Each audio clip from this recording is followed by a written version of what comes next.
भाद्रपद पूर्णिमा व्रत कथा। पौराणिक ग्रंथों में भाद्रपद पूर्णिमा की एक कथा काफ़ी प्रचलित है। द्वापर युग में एक बार यशोदा माँ ने भगवान श्री कृष्ण से पूछा कि वह उन्हें एक ऐसा व्रत बताएं जिसको करने से मृत्युलोक में स्त्रियों को विधवा होने का भय ना रहे तथा वह व्रत मनुष्यों की सभी मनोकामनाएं पूर्ण करने वाला हो। ऐसे में भगवान श्री कृष्ण ने मुस्कुराते हुए यशोदा माँ को एक ऐसे व्रत की कहानी विस्तार से बताते हुए कहा कि सौभाग्य की प्राप्ति के लिए स्त्रियों को 32 पूर्णिमा का व्रत करना चाहिए।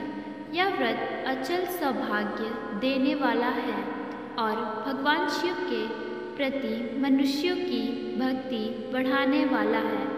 इसे सुन यशोदा माँ ने श्री कृष्ण से पूछा कि इस व्रत को मृत्युलोक में किसने किया था।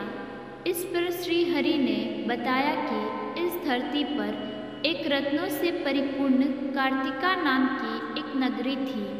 वहाँ चंद्रहास नामक एक राजा राज्य करता था। उसी नगरी में एक धनेश्वर नामक ब्राह्मण था। उसकी बहुत सुंदर और सुशील पत्नी थी जिसका नाम रूपवती था।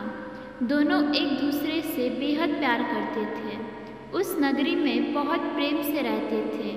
उनके घर में धन धान्य आदि की कोई कमी नहीं थी, लेकिन संतान ना होने के कारण वे अक्सर चिंतित रहा करते थे। एक दिन एक योगी उस नगरी में आया। वह नगर के सभी घरों से भिक्षा लेता था, परंतु रूपवती के घर से कभी भिक्षा नहीं लेता था।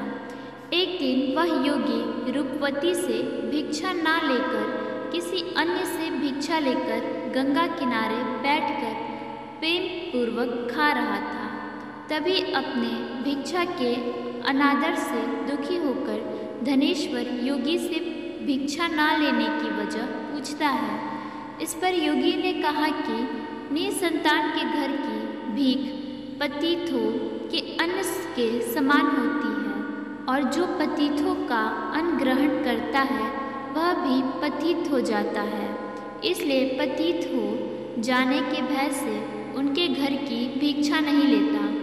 इसे सुन धनेश्वर अत्यंत दुखी हो गए और उन्होंने योगी से पुत्र प्राप्ति का उपाय पूछा।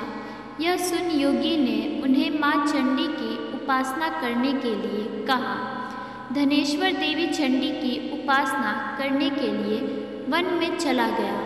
माँ चंडी ने धनेश्वर की भक्ति से प्रसन्न होकर 16वें दिन उसे दर्शन दिया और कहा कि उसके यहाँ पुत्र होगा, लेकिन वह केवल 16 वर्षों तक ही जीवित रहेगा।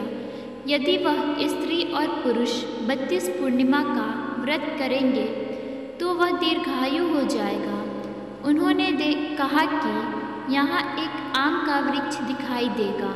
उस वृक्ष पर चढ़कर फल तोड़कर उसे घर ले जाएं और पत्नी को सारी बात बताएं तथा स्नान कर वह शंकर भगवान का ध्यान कर उस फल को खा ले तो वह भगवान शिव की कृपा से गर्भवती हो जाएगी। इस उपाय को करने के बाद धनेश्वर को पुत्र की प्राप्ति हुई तथा 32 पूर्णिमा का व्रत करने से पुत्र को दीर्घायु की प्राप्ति हुई। राधे राधे।